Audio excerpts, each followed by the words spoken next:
Halo, halo, halo. Halo, kembali lagi di Ruang Ngobrol. Ya. Kali ini kita akan kita bahas. mengulang ke nomor 1. Kan Record of Ragnarok udah. Tak kira bahas Kenshin Ini dulu.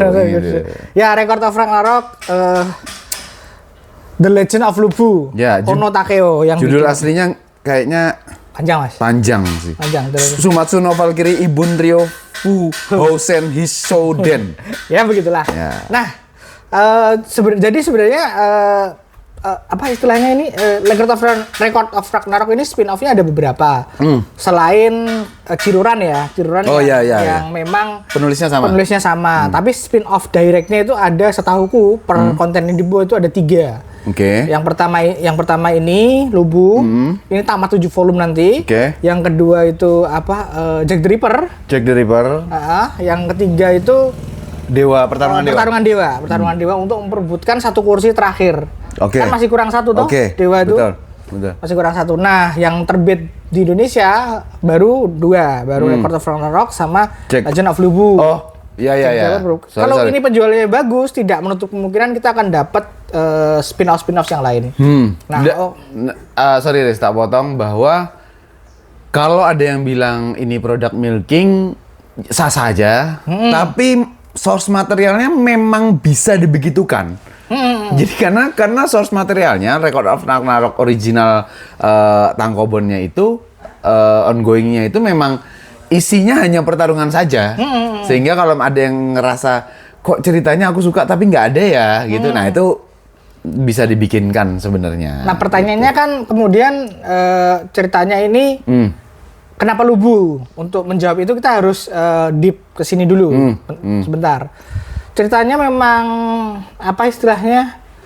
Ini adalah upaya kesekian dari berbagai macam autor, dari berbagai macam mangaka atau penulis untuk menceritakan Lubu. Saking Lubu tuh segren itu ada di buahnya inkarnasi. Kebanyakan menggambarkan Lubu sebagai orang bodoh yang brute force aja. Nah ini inkarnasi yang fokus di Lubunya. Betul. Jadi secara karakter. Jadi dari awal tuh kita legenda Lubu yang legendaris dan cara penceritaannya mirip sekali dengan Record of Ragnarok. Iya kan?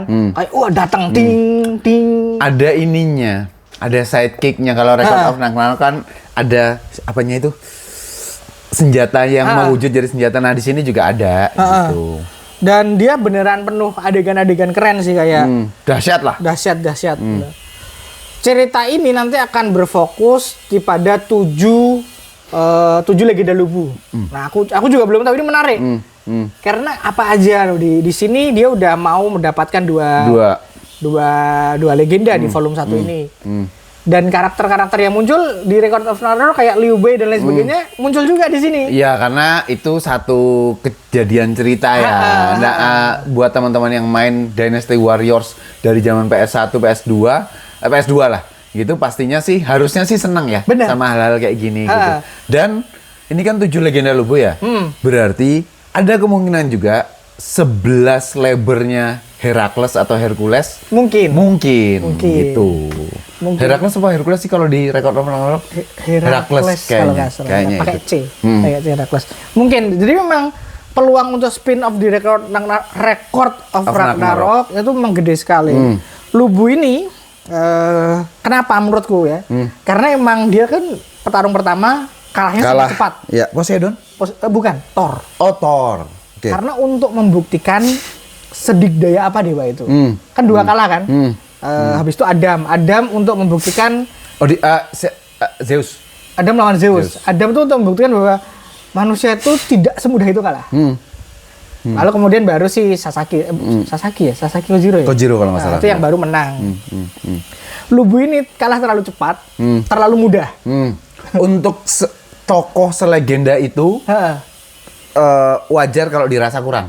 Wajar. Wajar sekali kalau dirasa kurang. Makanya kemudian ditelurkanlah menurutku spin-off ini untuk mengisi karena aku yakin fansnya juga banyak. Oh tapi sekali lagi Riz, mengingat Jack the Ripper itu dibikinkan, padahal Heraklesnya tuh tokoh baik. Maksudnya dia kan kayak protagonis kan di Record of Ragnarok. Jadi kemungkinan besar juga mungkin aku sih berharapnya diwujudkan jadi tangkoban ya, 5 seri, 3 seri, terserah lah. Menurutku mungkin sih Mas, ujung-ujungnya kalau ngomongin Jack ya, itu mungkin akan jadi konten kita kalau komiknya terbit sih. Tapi salah satunya adalah karena kepopuleran Jack yang sangat besar. Betul. Dan mungkin bersinggungan sama Sherlock juga. Sampai sekarang tuh kalau ada polling pertarungan yang paling difavoritkan Jack itu masih di top 3 lah. Padahal Jack tuh bagusnya ngelawan Loki ya sebenarnya. Iya, justru karena itu kan. Iya. Kalau Loki kan kelihatan sama-sama jaraknya. Sama-sama mischief. Sama-sama. Jadi kan tidak kontras kan. Kalau Herakles kan tokoh baik. Loki melawan si Muhaya, Mas. Sekarang lagi ongoing-nya itu. Lawan si Muhaya. Per konten ini dibuat ya. Lawan si Muhaya itu bagus banget sih. Oke. Nah, soal lubunya sampean gimana? Nah, jadi penggambaran lubu sih masih on the track ya. Seperti yang setidaknya apa yang aku alami, apa yang aku mainkan di game segala macam memang sebesar itu pengaruhnya, dengar namanya aja udah gemetar kan orang sebenarnya gitu. Tapi yang menarik buatku adalah pertama gambarnya meskipun dimiripkan sama Record of Ragnarok, tapi buatku pribadi udah ketahuan dari awal buka, aku udah bilang sama Daris, loh yang gambar beda Riz gitu, karena aku nggak bisa bilang bagus atau nggak bagus ya, lebay-lebay ya lebay-lebay Record of Ragnarok, kudanya gendut-gendut gitu. Nah tapi karena aku nonton film Kingdom 1 sampai 4 sehingga apa yang tergambar di sini itu aku resonansinya tuh nggak tahu kenapa langsung ke sana. Kingdom itu kan sebelum Romance jauh. Sebelum Romance itu kan penyatuan pertama sebelum terpisah lagi. Ini gitu. Tuh kan Kingdom itu kan kekaisaran keempat kalau nggak salah. Ya, ini sekarang kerajaan. Kalau nggak salah kekaisaran itu terpaut ratusan tahun. Iya betul. Jadi pada saat tentara dijajar di depan tembok-tembok kerajaan segala macam itu feel-nya sama persis pada saat karakter Jepangnya Shin ya namanya. Pada saat filmnya tayang, dan ada jenderal paling besar juga kan. Jenderal terbesar di muka bumi siapa namanya itu? Oki itu dia. Jadi maksudku ya karena itu live action sehingga pertarungannya nggak bisa yang badan terbelah segala macam. Kalau di komiknya kayak gitu kan. Kayak gitu. Jadi menurutku sih selalu menyenangkan melihat hal-hal kolosal kayak gini itu menyenangkan. Kalau aku pribadi sih karena aku udah baca banyak sekali inkarnasi dari Romance of Three Kingdom ya. Mulai dari filmnya yang siapa itu yang Radcliffe 2 film.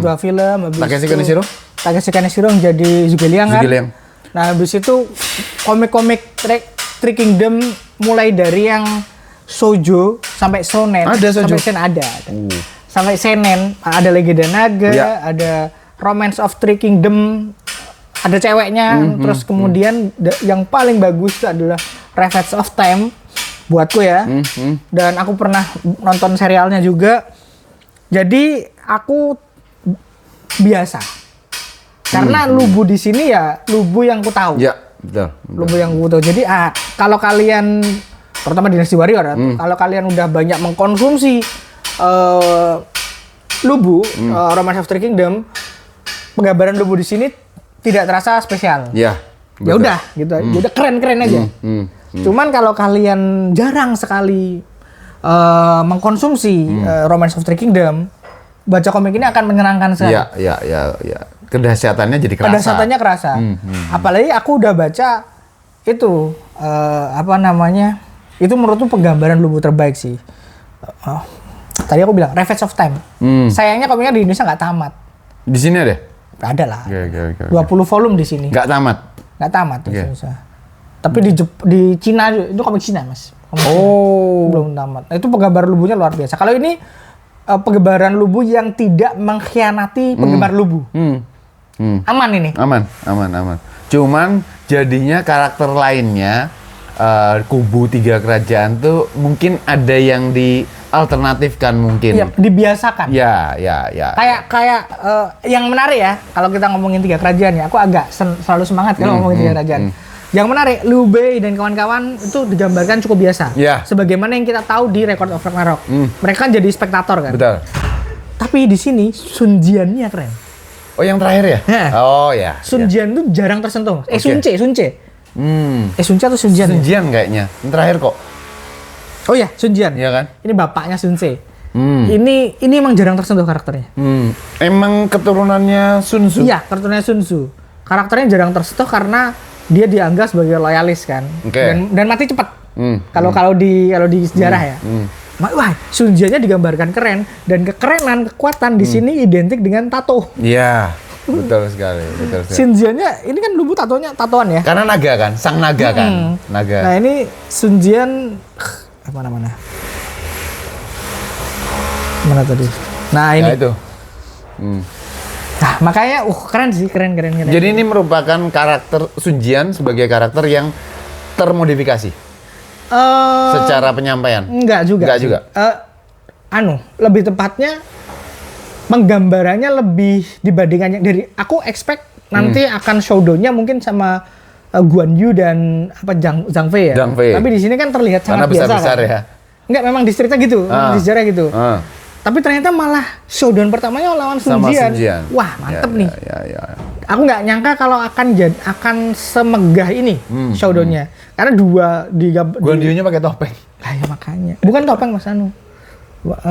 Raut rias wajah. Oh, ya. Itu aja sih soal lubu ini. Untuk siapa? Untuk kalian penyuka Record of Ragnarok wajib. Betul. Kalau kalian nggak baca Record of Ragnarok, tapi kalian punya ketertarikan ngikutin Romance of Three Kingdom, suka lubu, suka main Dynasty Warrior, cocok. Kalau kalian kebanyakan baca Romance of Three Kingdom, mungkin ini akan terkesan biasa saja. Ya. Oke, itu aja. Review kita soal Record of Ragnarok, The Legend of Lubu. Sampai ketemu di obrolan selanjutnya. Yes, thank you.